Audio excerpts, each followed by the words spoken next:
Pugh. That'll do it! That will do it! Pugh for Bournemouth!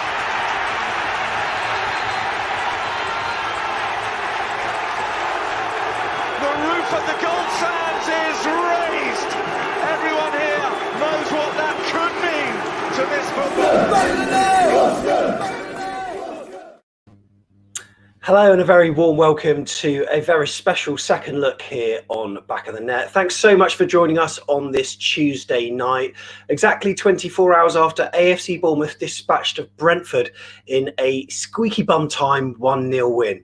If you're new to the channel, then please consider dropping this video a like, but you can also subscribe as well for relentless and consistent Cherries content. Now, to discuss all things bees tonight, we've got a panel consisting of the regulars. Tom Jordan, how's it going? Very well, Sam, very well. Excellent. We've got Jeff Hayward here as well. Jeff, how you doing? In the words of John Bon Jovi, halfway there. And we've also got Neil Dawson as well. How's it going, Neil? Also, in the words of John Bon Jovi, living on a prayer. Living on a prayer. John Bon Jovi night here on Back of the Net. So, gentlemen, it was a nerve-jangling time at Dean Court yesterday, but the win against Brentford, it showed a lot of desire, a lot of discipline, and even at times a little bit of swagger. So, with the hoodoo against Brentford this season broken, will it stay broken? Well, of course, we're all hoping that it's not going to be a false dawn. And look, there's huge cause for concern. The injuries that we've got, the angry reaction we might get from the Brentford players, the thousands of Bees fans who are going to be packed into their new ground. Tom, it's far from over, is it? Yeah, far from over. Like I say, it is half time, so to speak. But we've taken an advantage into the second leg, and that's all we wanted. We would have taken that, wouldn't we, before the game? So that's the main thing. But yeah, it can change really quickly. They get an early goal, and suddenly the game's level when we're at their place, and they've probably got a slight advantage. So yeah, still a long way to go. But I was pleased. Clean sheet against Brentford as well was very impressive. They're a good side going forward, and obviously we know about Tony. So yeah, I was quite happy. It was a dogged performance, which I never expected it to be, full of goals in a playoff tie. You saw in the other game as well, didn't you? It's all quite tight and cagey for the first leg, but we done the job really well. Without being spectacular, we were good, and we done enough, and I felt we deserved the 1-0 win, to be honest. So some might be optimistic after that win, and others might feel pessimistic. And to be honest, I wouldn't blame you either way after what's been a topsy-turvy 18 months at the club. Jeff, which line do you fall on after that match last night? It could still go either way. I think we've given ourselves a really good chance. We're still in the game, and that's the most important thing. We didn't want to be going there 0-0 or having lost, because then it would have been game over, I think. And the most encouraging thing is the mentality of our players was right on it last night. And if they can retain that, they've got something to fight for, something to hold on to. We can do it, and they ought to believe after last night. Yeah, agreed. And when you lay the facts bare like that, I mean, we know that our squad has got quality written all over it. We know that when the squad wants to perform, it can. We know that when everyone is playing to their best of their ability, Bournemouth get results. And we know that when there are no individual errors and there's more diligence on the ball, we are so much better. So Neil Dawson, it's usually 20 minutes that you say before you can tell how Bournemouth are going to be, which team are going to turn up. What was the first 20 minutes like for you? And were you impressed? Yeah, so I could see straight away that we were on it. I mean, Brentford are a good side. They're going to get periods of the ball, but I thought we watched them really carefully. Everyone did their job. The system was tight, so the people were following instructions. There were the odd little silly back heel or flick, which really, really irritate me. But at that side, you could tell that we turned up, and we always know in the first 20 minutes have we turned up. You could tell we turned up, and then the game sort of proceeded on from there. And I always think if our big players, they like it when we're on Sky. They like the occasion of it. They're playing it back in an occasion. It kind of suits them. So no, it was good. It was good. Good first 20 minutes. Absolutely. Jeff, no surprises with the team, were there? No surprises. No, it was the team I think we all expected. Obviously, Junior being out made that one debate, possibly Junior or Brooks on the right-hand side, whether it would have been Junior if he'd have been fit. I don't know. What's clear is that after that performance from Brooks last night, there's no way, even if Junior's fit, he's going to play in the next game, or probably the next one after that if we're successful on Saturday. Yeah, absolutely. I agree with that. And yesterday, it just clicked. We did get off lightly, but then we weren't exactly clinical either. So for a team that's looking to gain momentum, Tom, it's a good start, really, isn't it? And given Brentford have just lost theirs, we're capable of killing this game off.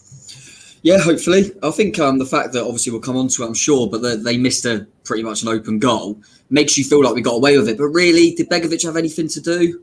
Not really. And I felt like we had some decent chances as well. And probably at half time, I felt like we probably should have been ahead, really. A few half chances, one from the corner and stuff that the keeper saved, and Brooksy's rebound. So we had chances, but I think it was a fair result. And yeah, and like Neil alluded to as well, on the telly, the big games, we spoke about how we've done against two teams that are already promoted. We seem to pick ourselves up in these sort of games. And that's what, as much as we've been inconsistent all season, gave me a little bit of hope, was thinking every time we have like a big game, we seem to get ourselves up for it. As I mentioned with Watford and Norwich. Watford one in particular, which was very reminiscent, wasn't it? A 1-0 Dan Juma. And Norwich earlier in the season, 1-0 Dan Juma. So yeah, that was good. And it'll be a massive game. And I think the key thing, like you can say all the time, but if they get an early goal, that just suddenly kind of gets rid of the first tie. So we just got to be switched on. And like I say, we'll see with the injuries as well, because that's a slight concern. That was the dampener on the night, wasn't it? Yeah. So Tom, myself, Neil and Jeff, we all had to watch on TV, but explain your match day, because you were at the stadium, weren't you? So we met beforehand, obviously. We went live, went to the Brunswick for a pint or two, shandies that is, and then off to the stadium. What time did you get there? 2 a.m, 3 a.m, what time was it? I got there at 4:15. We had to be there for the game, so that was fun. It was easy to get in. It was all easy done, but just had to kind of sit in there and wait. But to be fair, it was. I remember because I was fortunate enough to go to the other ones where we had a few thousand there, and it felt a little bit. I was thinking, 2 hours in here before the game. It's like you just sat there. You can't really do anything because you can't go and get a drink or whatever.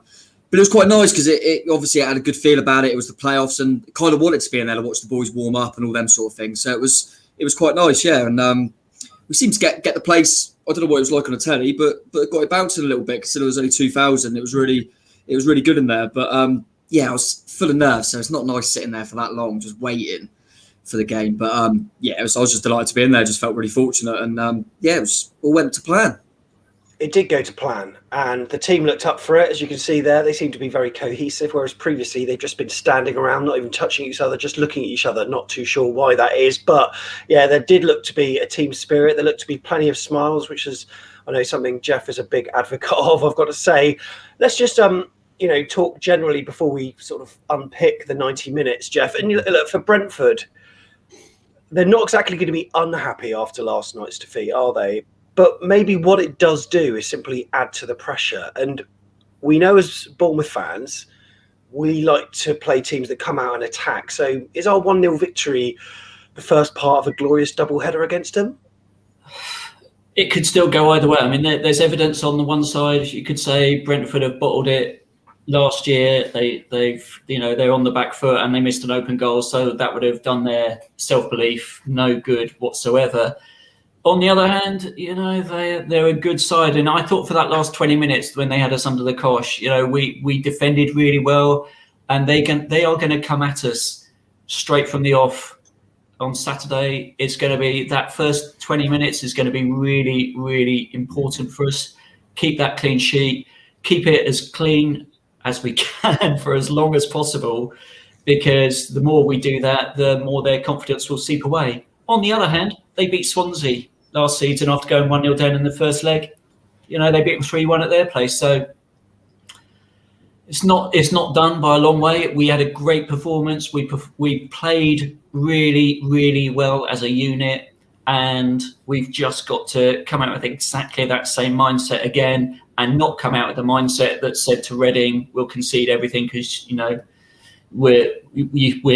know you're a good team, and we ended up losing that game 3-1 as well. So we don't want to go into our shells, I don't think.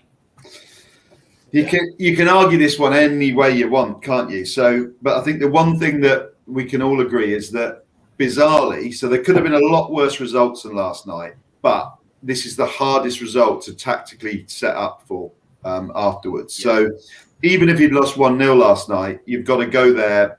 But, you know, as a plan, they would go there, play 2 strikers, they'd go for it. If we won 2-0 or any more, we'd have gone and defended. It is the worst result for a manager to try and work out what to do, because he will say to the players and in the press non-stop for the next 6 days, we can't go there trying to hang on to a 1-0 lead. But psychologically, they'll go there with a 1-0 lead. And no matter what you say, it's really hard to get players out of that mindset. It's going to be fascinating. What I will say is, I was going to say that we've obviously spoke a lot about how we struggled against kind of the teams nearer the bottom, or them teams that sit back and things like that. That could suit us potentially. Yeah. I always feel like we've given a lot of silly goals away this season, particularly kind of silly errors and things like that.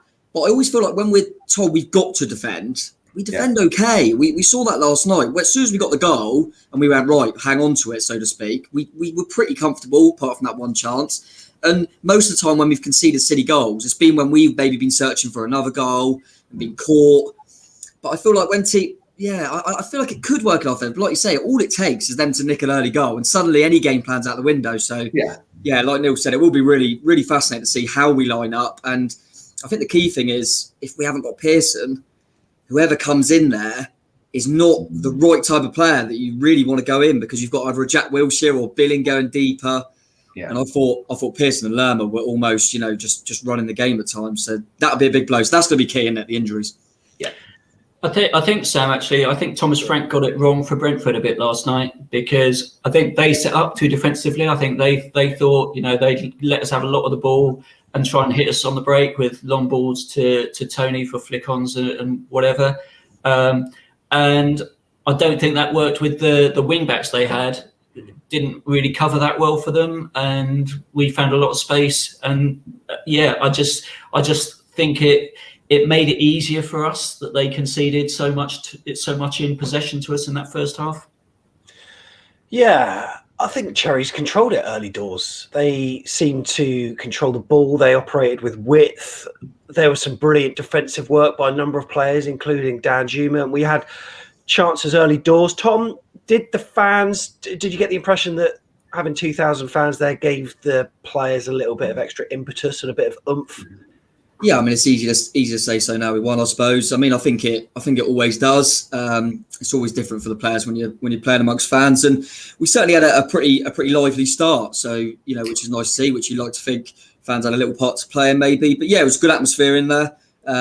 Really positive, and we had a few half chances but weren't getting the goal, but we were still always behind them.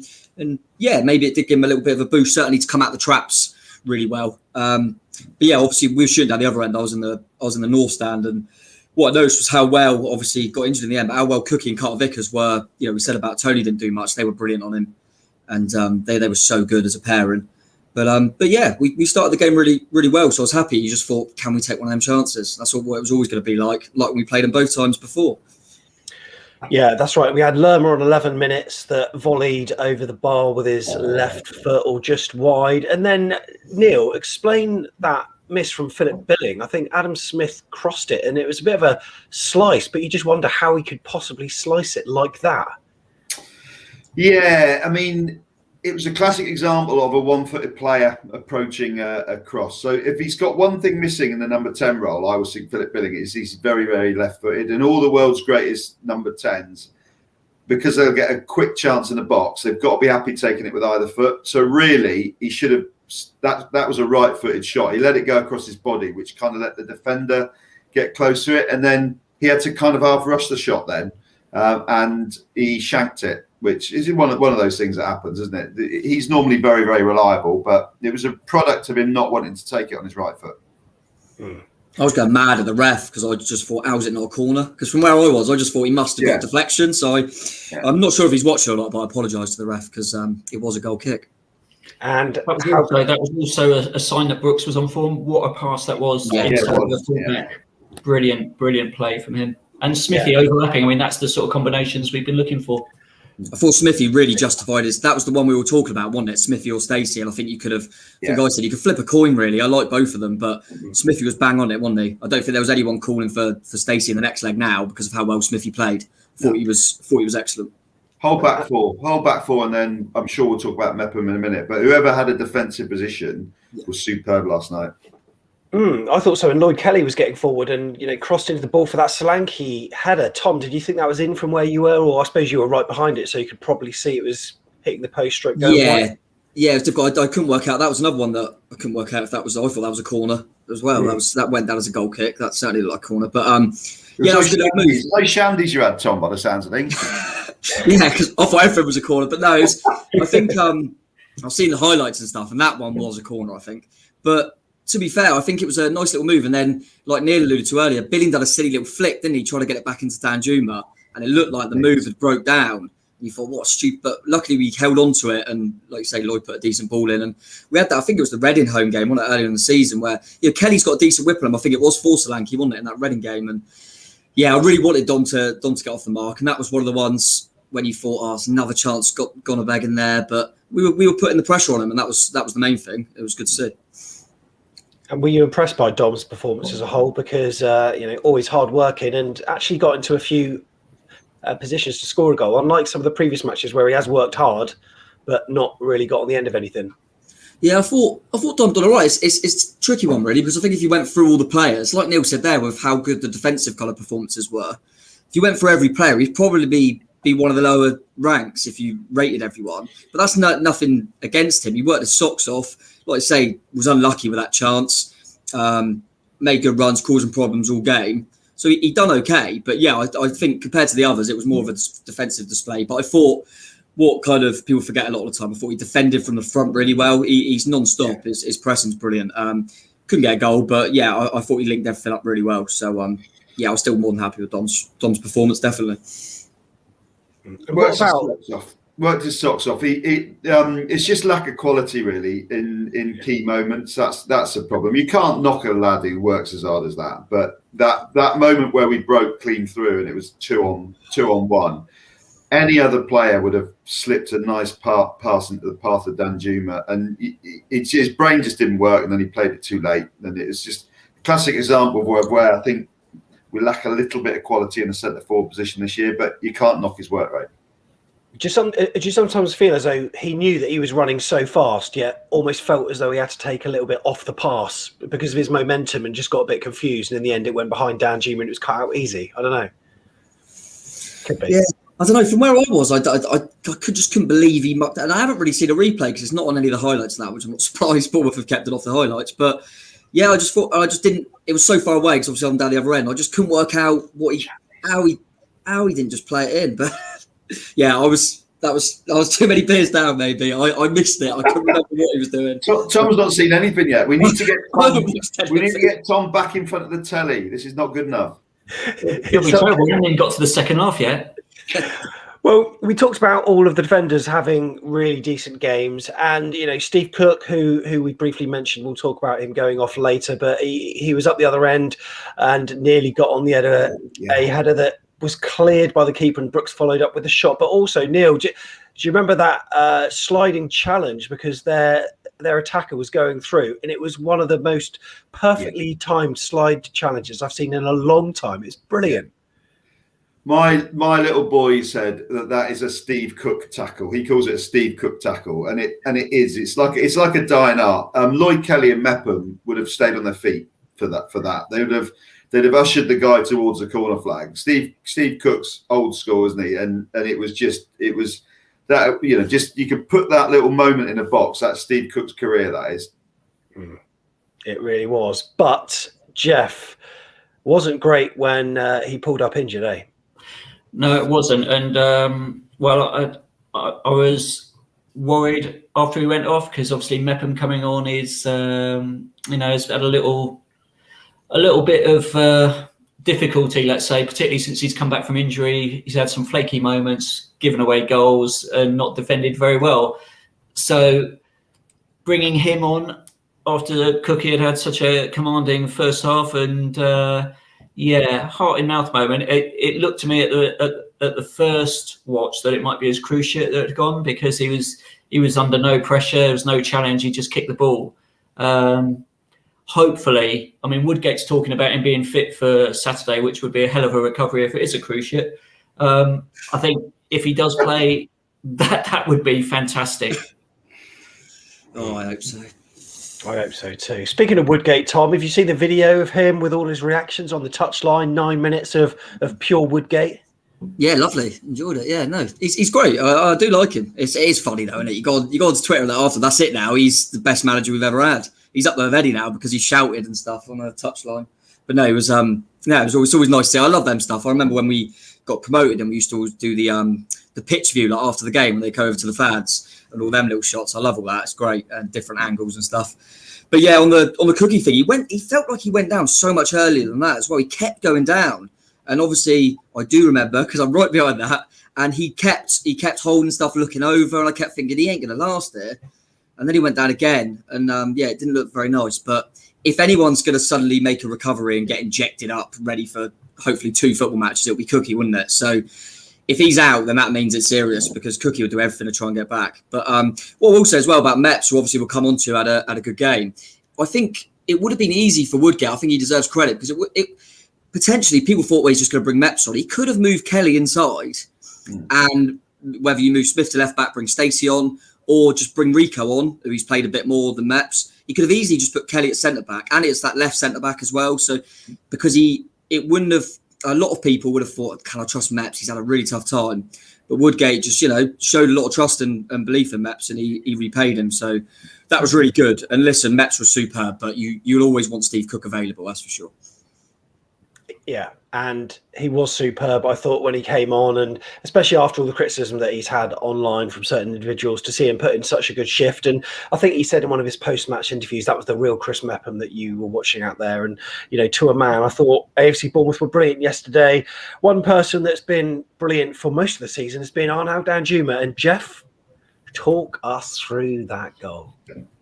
Well, 56 minutes, I believe, and I watched it for about the 10th time a few minutes before coming on. I still laughed and smiled, and it was just fantastic. And actually, the first bit of play you see is Kelly defending right on our touchline, stops a cross going in, ball goes to Janssen, and Kelly intercepts again, breaks to Danjuma. He picks out Dom in the middle of the park. And Brooks had broken beyond Canos, who was the left wing back, who was completely out of position. So Brooks was in acres of space. And it was one of those moments where you thought, just play that perfect pass, David Brooks, that you can play. And he did. Arnie touches it with one foot and then just passes it into the goal. He passed it in. It was that beautiful. Yeah. It was a really good goal, and the speed at which we broke was incredible. Now, one of the things I've actually created a graphic for this, so this won't be included on the audio pod, but there was one player that I thought whose role in this has not really been spoken about, and that's Phil Bill. The run that he made to take out one of the defenders. So here we go. Look at this. Tell you what, this podcast is coming on, isn't it? Cool. It is. Now, there you can see the various runs. At the top of the screen, you've got Arnaud Danjuma's. Then you can see Philip Billings' run is kind of diagonal. And what he does, he takes that defender circled in purple right out. And then it creates the space for Brooks to run into, basically between the defender in blue that greets him and the other defender that Phil Bill is bringing across. And then there's an easy pass to be made. As you can see by the second shot here, I mean, they're in a total mess, and it's basically 3-on-1. And Phil Bill, I think, plays a really good role. And it's so good, Neil, to see him playing in such an attacking position. You just wonder why this wasn't found out earlier. It's crazy. Yeah, no, particularly because I think they said on Sky that he played there as a kid. And so I think all kids do if they're good. You normally end up front, don't you? But no, that's a kind of run that a manager will single out. So you can imagine they'll be sat in a training session looking at video footage. And those are the sort of runs that even when they don't lead to goals, managers single out for that precise reason, because if he'd not made that run, no one would have criticised him. If he decided to take a little breather and watch the move develop in front of him, that wouldn't have made him a bad player. So managers love it, don't they, when someone does that? Because without him doing that, you're right, Sam. We wouldn't have necessarily scored. So fair play to him, capping off what's been a great second half of the season, and lovely that we got graphics. We need Alan Hansen now. That's what we need. Can I just say two things, Sam, about Phil Bill? I think number one, I think it's only since Heather started going on and on about Phil Billing that he's really upped his game. So she deserves some credit, I think. Yeah, I agree.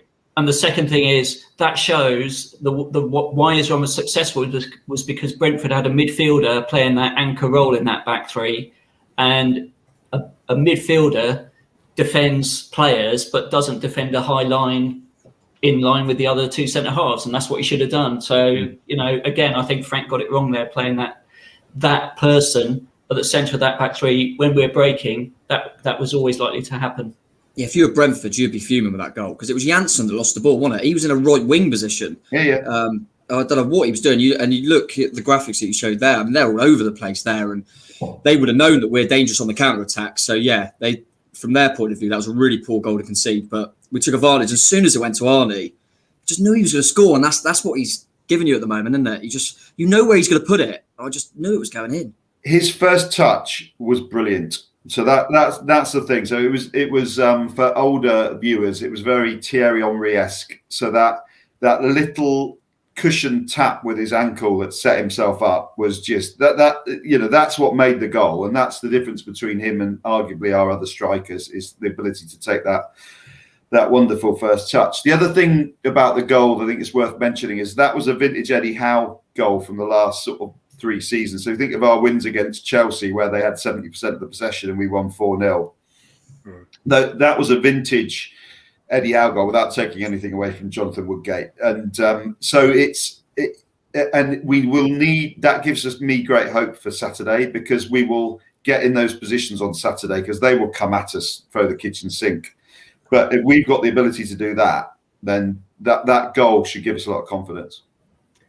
So shall we see it from the perspective of a fan? Kirk from Cherry's Red Army had his phone out, right time, right place.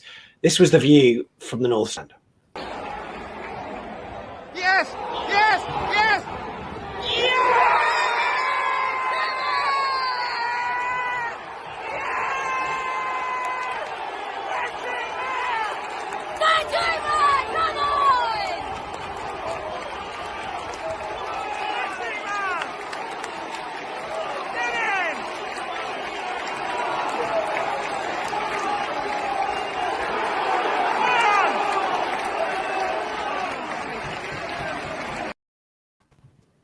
And credit to you, Kirk, for having your phone out, right place, right time. But Tom, talk to me about the celebrations. Talk to me about how it sounded to be there, listening to 2000. I'm just really pleased Kirk's camera wasn't big enough, because I kept thinking I'm going to turn up in the corner here, because I ran down. Because I was virtually bang on behind the goal. I was row B. I was virtually quite central. And obviously Dan Juma went over to that side, so I kind of jumped over and done my groin again, actually. Celebrated, but it was amazing. Like I say, that roar, we haven't heard it in so long. When a goal goes in, it was so good. Such a good feeling, and just seeing all the players, a few knee slides, everyone going over there. It's what you want to see, isn't it? It's see the players together and all that, and there was a lot of this from the players and that, and you miss that when you're not there. So it was brilliant. It was absolutely brilliant, and that's what I mean going into the second leg as well. Talk about that counter attack for a goal. We're all saying how it's going to be really difficult to keep another clean sheet against them. It's also going to be really difficult for Brentford to go at us and not get caught on the counter. We're very strong on the counter. So as much as it's going to be very difficult to keep a clean sheet, it's going to be hard for them to as well, because they're going to have to come at us. So, I think the more brave they are, the more opportunities we'll get down the other end. Because as much as we know a 0-0 will take us through, that doesn't mean he's not going to play Dan Juma. He's obviously going to have Dan Juma on the pitch, who's always going to be a threat. So, I think that counter was a really good sign going into the second leg as well. And Jeff, 3 changes from Brentford straight after that. Yeah, they really went for it after that. I think they recognised that they needed a goal. They needed to get back in the tie and make it an easy game for them when they play on Saturday. So they really went for it. Credit to them. They they came at us, through the kitchen sink at us, and we stood strong, which was super, super pleasing. Yeah, we did. I mean, can you think of many Brentford chances, Neil? I can't think of many. I think Jensen hit the side netting at one point. Did they have an overhead kick at one stage that went over the bar? Not much. Centre back. But they had the main one, didn't they? The one that we haven't spoken about. The one that the Gaza in the World Cup one. Maybe we shouldn't mention that, Neil, out of respect. To respect to who? The guy who missed it. I mean, that's a sort of career-ending miss. He had to come at it like a train. If you were going to be his defence lawyer, you would say, it wasn't one of those ones that get shown for years to come because they stood still. He had to come at it like a train, and he was out of control when he got to it. But obviously, he should have scored. But yeah, that was the moment. What was really good about that was Smith and I can't remember, someone else had quite a bit of a row about it, and I really like that because that shows the bit that Tom was talking about at the beginning about the concentration and the wanting to win, because they were furious that guy had that chance, and I thought that's great because that's not always been there this season. Well, it showed because Brooks didn't track the run that the centre half, I think it was Mepham, had to go across to pick it up, and that sort of drew CCV away, and so Adam Smith was marking two players in between two players there when the ball came across. So. And it was all because Pearson wasn't on the pitch. I think that doesn't happen if Pearson's there. Yeah, and you said Pearson went off. That happened moments before that terrible miss on 77 minutes, and Jack Stacey replaced him. Tom, do you know much about the injury? I mean, I know he's had a scan, but other than that, do we know much? It's a hip, I believe, and I'm sure he's been out since he's come to us before with a slight hip injury, and I don't know if he had that at Preston, because I know he had a few injuries at Preston this season as well. So I don't know if it's an ongoing thing with the hip, but it didn't look. I mean, I didn't realise he was injured till he come off, because you just knew you thought he's not going to take Pearson off now. But he is one of them players you wouldn't really know he's injured. He's everywhere. Hopefully it's not too serious, but have an early else, like you say, a scan potentially. But he was exceptional as well, and like you say, they certainly had a bit more control when he went off the pitch. But yeah, it was an interesting setup because he decided instead of bringing Wilshere on, he would move Brooksy inside and bill him back one alongside Jeff. And I'm not sure. I mean, obviously now won the game, so you can't argue with the decision. It surprised me a little bit to move Billing back. I would have, but maybe thought they were going to try and get wide areas a bit more, so he went for Stacey. But yeah, obviously in the end he brought Wilshere on. But be interested again if Pearson were out, what would we do and what would Woodgate do in terms of? Do you bring Stacey in and move Brooks inside? Would you just play Wilshere? It's really difficult because we haven't got anyone like Ben Pearson available on the bench. So that would. And I'm not sure I'd want to move Billing away from that role, but then it's a really difficult one. I'm not sure, but hopefully we won't have to worry about it and he'll be fit because he's been remarkable, hasn't he? Since him and Carter Vickers, since they've started playing under Woodgate, he was one of the best players on the pitch. Pearson controlled the midfield. If cortisone is still legal, I'd use as much of that as you can possibly do to get him on the pitch and still mobile. Yeah, no, absolutely. I thought he had a great game. Someone for Brentford that's had a great season so far that seemed to be ineffective, Neil, was Ivan Toney, the player that we most feared, and he still hasn't scored against us. Hopefully that's not going to be a meme at some point. But he was ineffective yesterday. I think Steve Cook, Chris Mepham, Cameron Carter-Vickers, they all did such a job on him. Yeah, I mean, is he a classic flat track bully? That's the thing you've got to ask about Ivan Toney. I don't know his record against Norwich and Watford. I'm not sure not sure he's scored against them, but I'm sure someone will correct me if I'm wrong. So it may well be that he's just one of those championship strikers. That the championship's been littered with them over the years. Guys that can get 20 goals in the Championship. David Nugent's always the one that springs to mind for me, but can't score in the Premier League. So and then that sometimes shows when they're up against the top defences. Sad though it is, I think Dominic Solanke also falls into that camp when you look at the teams he scores against and the teams he doesn't. So to be honest, and this will come back and maybe hurt me for saying it, but Ivan Toney has looked a very average striker in all the 3 games we've played against him, but that's the credit of the defenders that have played against him because he's a good striker at championship level. I thought he looked injured actually, Stan. He looked a bit off the pace, and I've seen a few games Brentford have played against some of the weaker sides, and and he looks like he's got much more energy than he showed last night. Maybe he's just shot because of the burden of games he's had to play. Yeah, I mean, all our players had breaks, and they haven't. I don't think Ivan Toney has had a break. So, I wonder if Thomas Frank will go on to regret that. Now, for the remaining, after that miss, I expected them to wave after attack, Tom, but there wasn't that. I thought they'd be throwing the kitchen sink at us, but it didn't feel like that. No, it didn't feel like that. I mean, it's easy to say it now. I think at the time I was absolutely crapping myself, but they were, like I say, I feel all right when we know we have to defend. We've got that goal, we've got that lead, and that is the mindset. I feel like we switch off sometimes, but not when that's our aim. We're 1-0 up. We need to stick. Since Woody's come in anyway. So yeah, I felt we were defending really well. They, like I say, they were huffing and puffing, but like I say, it's easy to say now. But I didn't really think they weren't going to get in behind. I didn't think. I thought they would maybe get some joy from a set piece or something like that, which can always happen. But yeah, we defended really well, and then you always felt like we'd have half a chance of the break. And I remember right at the end, wasn't it, with the keeper did a short kick, and I thought Billy had caught it to in the empty net, but the keeper got back. But yeah, there was always a chance of us. I felt like there was always just as much of a chance of us going up the other end and getting a second, but we defended resolutely throughout. And Carter Vickers was the main man back there. I thought he didn't put a foot wrong, did he? And whatever happens, hopefully we can, even if it's just another season on loan, I'd love to keep hold of him. He's been brilliant. I think a shout out to a much maligned part of our game, the set piece last night. That's the best I've seen it all season, both attacking and defensively. I thought we were excellent.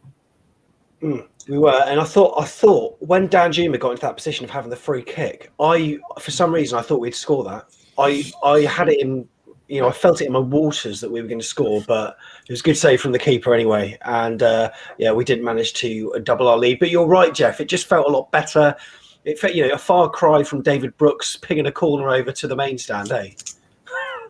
Absolutely. And that corner routine in the first half, if you watch the one where Cookie gets the header, you see Cameron Carter-Vickers does a very nice block on their defender who can't track him. I mean, it's totally legal, but it's exactly the sort of set piece that we used to do in the Premier League all the time until we forgot how to do set pieces in the Premier League. So that was welcome to see a return to form with the set piece. Defensively, I thought everybody did their jobs, and albeit they won quite a few of the first headers, we were good at picking up the second balls and clearing it. I thought we did really, really well at that last night.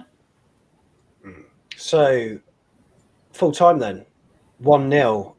I'm not sure that's done anything for my nerves. It's just prolonged it. I mean, I wanted to feel kind of slightly less nervous, Neil, but I actually just feel as though it's just now going to keep the same level right through until Saturday now. Because in a way, I would have preferred mentally, a 0-0 rather than a 1-0, if that makes any sense. Because I actually feel worse for having a scoreline like that. I don't know if that sounds weird. Yeah. No. Well, it goes back to what we were saying earlier. I get what you mean. Because we are. This is like the scoreline that gives you the most trepidation because you just do not know what to do. You could relax. If we lost 2-0 last night, we could relax because we know we'd have gone there, played the front four, had a go at it, and we probably would have gone out. But you would be feeling more relaxed now. The problem that we got now is it's on a tightrope. I think Tom said it. They score in the first 5 minutes, and it's all equal. And they've got the whole of the rest of the game in front of 4,000 fans at their own place. But at the same time, they could also they've got that hoodoo that hangs over the fans more than the players, and they'll be getting edgy. They'll be getting nervous if they're not 1-0 up in 20 minutes. Every time we attack, they'll start to get a bit nervous. If we score, which we've got every chance of doing on the break in the first half, they're suddenly 2-0 down with a very edgy crowd thinking, here we go again. So all of those scenarios could happen, and that's what makes it so nerve-wrackingly tense. It's going to be horrible. Yeah, when you think about the footballing sides in this division, Tom, we're talking Norwich, Watford, we didn't lose to any of them. No, we didn't, like I say, and that's what filled me with a bit of confidence going into the game was that we seem to turn up in them sort of games. And yeah, like I say, so many things can happen. I think if there is an early goal, that's going to sway it one way or another. All them things that Neil mentioned are key. And I think, I reckon as soon as they conceded last night, the amount of them Brentford players that would have gone, not again. It would have just been in their head, not again. everything I've heard today in terms of on kind of radio, on podcasts, things like that, they all just, the first thing they say is not good win for Bournemouth. Is it going to happen again? Is it going to happen again? Because Brentford have got this over them. And I do think that will play a little bit of a part. But equally, like we said, they go and get an early goal. It's all level and we're at their place and they got a crowd cheering them on. So it's going to be difficult. But I predicted the first leg bang on, 1-0 Danjuma. So I think it's going to be 0-0. I honestly think we're just going to grind it out all game. I think it's going to be 0-0. I really do. I just have this feeling we're going to just going to be horrible. It's going to be a really nasty game, and we're just going to see get over the line. It's really unlike you to brag about a prediction, Tom. Just want to know, Davis, what was my prediction before the game? 1-0 Arnie. Come on! Just letting you know, mate. And you were right. He was the difference once again. And look, they're a team that have got to come out and score, so they will be leaving gaps. Maybe we can do it again. What was different between this game, Jeff, and the last one in the league? Because we just look completely different. I think we had a number of chances in that last game, but we just weren't as clinical as we were when we got the chance last night. I mean, if Junior scores that chance he had in the first half, that could have been a completely different game. I think also the fact that we had something to play for, there was something real there. We're a team that's built on fragile foundations. Mentally, I think we needed that, and I think the crowd really helps. They're performers, they're entertainers. They want to do that, and they want to get applause for it. They don't want to do it and then have nothing in response. So someone like Arnie, when he scores and does that knee slide, you see 4 other players doing the knee slide. They're doing that because they're loving it, they're enjoying it, and they're excited to be doing it in front of the crowd. And I think that was really, really massive for us last night. Word of caution though, Brentford 3-1 Swansea. Don't forget that. It could happen again, and I'm just worried that we just need to keep feet on the ground and think, got to play exactly that same level of teamwork, professionalism, and appetite and clinical finishing. If we do that, I think we can score. Now, we're not trying to look too far ahead, but I must admit, completely forgot about the other match that's going on. And Neil, when it came to 10 o'clock and you saw the result, did that surprise you? Yeah, it did, because I don't know why. I mean, it's difficult because you become too biased about your own performances against various teams. But I think, so I'm sure Swansea fans could tell us about some great games they played this year, but they've been absolutely pants the twice that we played them, really, not impressed at all. Whereas Barnsley did a number at our place, and I thought that Swansea are quite, they're like us, but a bit lighter. And I thought Barnsley would do them at home, and it would just be a question of whether Swansea could out-football them at their place. So I was surprised at that result. And so I saw the question flash up on the bottom of the screen: who would we want to play in the final? The team we wanted to avoid in the final is the team we're now playing, unfortunately. So I was nervous about playing Brentford. I hoped someone else would play Brentford and knock them out. Obviously, that now can't happen. It's got to be us. If we get to the final, then I would be very, very confident. Maybe falsely, but I just think if it's Swansea, arguably I'd just prefer Swansea, and I think we would outplay them, playing a very similar side. And Barnsley, I think on a big pitch with a big occasion, I think we could do them as well. So it's just makes Saturday even more tense, doesn't it? It does. So who was your man of the match then? Because, well, Tom, the BBC have got a voting system whereby fans can vote for their player of the match. Who do you think was the player of the match? And then we'll go on to your actual man of the match. Well, I think it will go to Danjuma, like I'm sure it will do on most things, match winner and all that. And he's good on the eye and stuff like that, and he was good. For me, so many I can mention. I thought the spine, I thought Lerma and Pearson were brilliant. I thought Kelly was brilliant. Smith was brilliant. But I would probably go for Carter Vickers. For the first half and second half, he was just faultless. And like I say, the 2 protected in front were brilliant. But yeah, for me, I would go Carter Vickers. But there's a lot that running close. But I'm sure on most of the voting things, Arnie got it.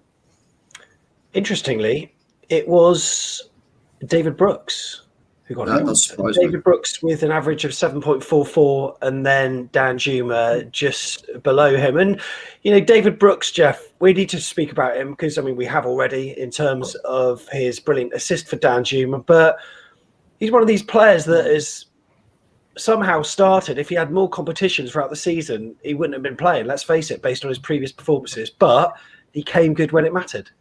I think Brooks is, again, one of those players that responds to a crowd. He wants to be applauded. He needs that. And last night he showed what he can do. He did it really well, and he was getting, the crowd were going crazy for that, and rightly so. That is the David Brooks that we remember before his injury, and I was thrilled that he played such a great part in the goal and just looked like he had that left wing back on toast for much of the game. It was terrific to watch. So welcome back, David Brooks. That's the one we recognise. That's right. And you saw the stats scrolling up the screen there, and Begovic got a very low rating, but he didn't have anything to do, Tom. No, he didn't. He didn't have anything to do at all, really. Oh no, he did have one, didn't he, in the second half where he rushed out and got to the player's feet quite well. Superb block that was. Yeah, that was really good. I just remember that. Yeah, and it kind of rebounded off him. We got a goal kick, didn't we? So it was but yeah, the way he come out, the player's virtually in there, but the way he comes out is not even a chance because he comes out so quickly that it makes it that like I say, we've nearly forgot about it, which is why he's so great. But Begovic was good. That's so piercing at the bottom on the ratings. That's mad. But he was superb. We don't know who's. That's probably not Bournemouth fans. I think you watch a game differently when you know the players to if you don't know the players, because we judge them on how we know they can play, whereas everyone else just judges them on that one game. I tell you a player who I thought we haven't spoke about yet, who had a really good cameo, was Jack Wilshere.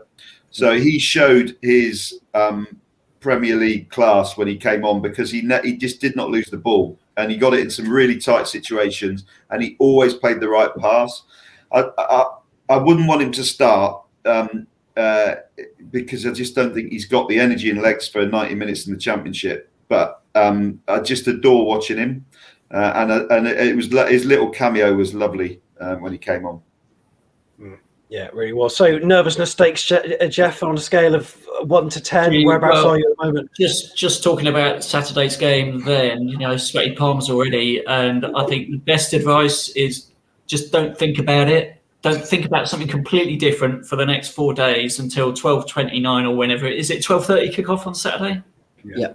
So 12:29, then you can start thinking about the game, and your sanity will be preserved this week, because already I'm losing it thinking about it.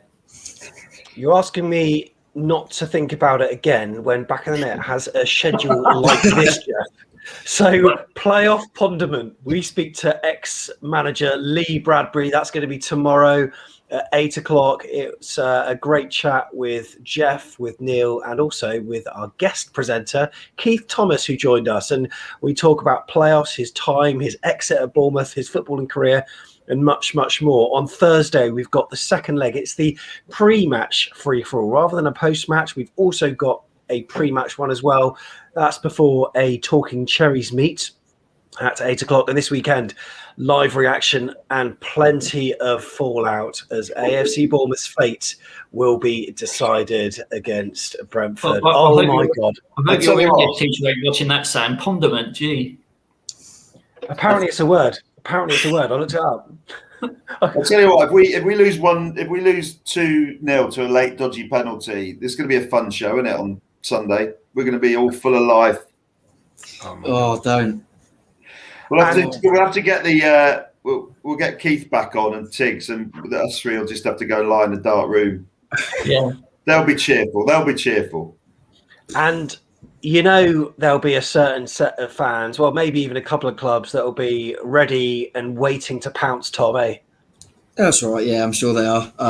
Keep having to remind them all that it's local manies, please, because we're going to go and get another trophy like we did last time. Not a problem. So I'm just hoping that we actually do that.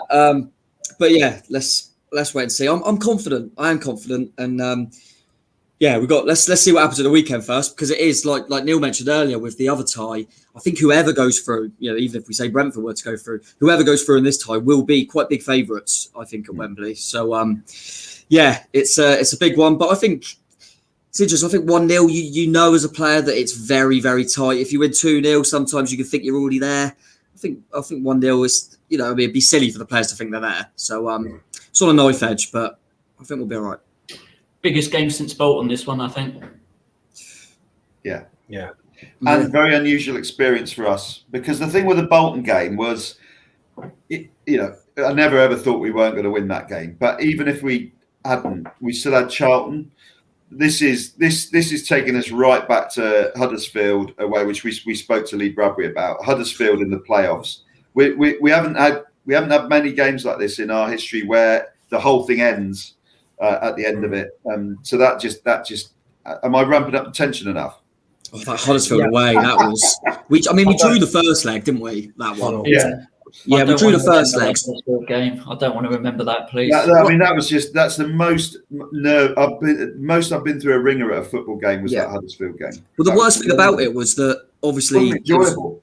I went up there and there was no real. We drew the first leg at home, so I remember thinking it would be a bonus. We're not but because of the way the game went, you were getting this hope, and you think we're gonna do it, and it really looked like we were gonna do it. But this time we've got a lead. We've got a lead going into second leg. That's massive. We all would have taken 1-0 going into second leg. Let's put it that way. So yeah, we'll be fine. We'll be fine. Jeff, you look how I feel.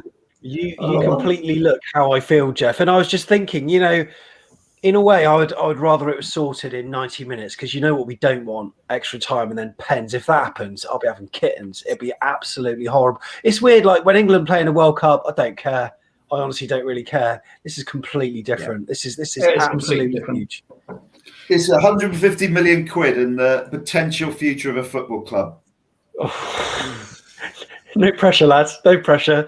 But then, you know what? I think, who will there be more pressure on, Neil, do you think? I think we need to get back for our future. I don't think Brentford do. I think they're a brilliantly run club on and off the pitch. So I think they will go again next year. I think we won't. I think we'll lose 6 or 7 key players and it'll be a transitional season for us. So there's more pressure on us in terms of historical what's the word I'm looking for? Weight of the fixture. In terms of who's more pressure on the day, there's more pressure on Brentford because they're 1-0 down and they're at home, and they will not want to mess this up. So for the game, it's more pressure on Brentford. In terms of historical perspective, more pressure on us. Something that Lee Bradbury said today when we were interviewing him, saying that I'm sure people will be inspired by, is that when you talk to professional footballers, these are the sorts of games they want. They want to play in games where it means something.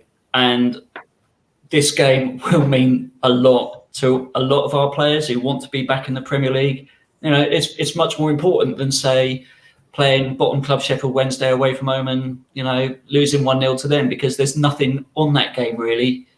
There is a lot on this one. And I think it's up to our players to embrace it and to enjoy it. And Tom, when you've tasted something once, you want to taste it again. If you haven't tasted it, you're not really bothered, are you? No, true. And like you said, when we're talking about the kind of pressure and stuff, Brentford have got this hoodoo over them in the playoffs. But like Neil said, we spoke about it yesterday, Sam, didn't we? How well they're run. Going back to, just their centre forward. We're talking about Tony now. They have Morpay. They replaced in. They had Ollie Watkins. They replaced in. They had Andre Gray. They're very good. So they will come back. I know they'll be gutted, but it feels like that this one opportunity for us, doesn't it? Before we just don't know what's going to happen. So I think everyone knows that.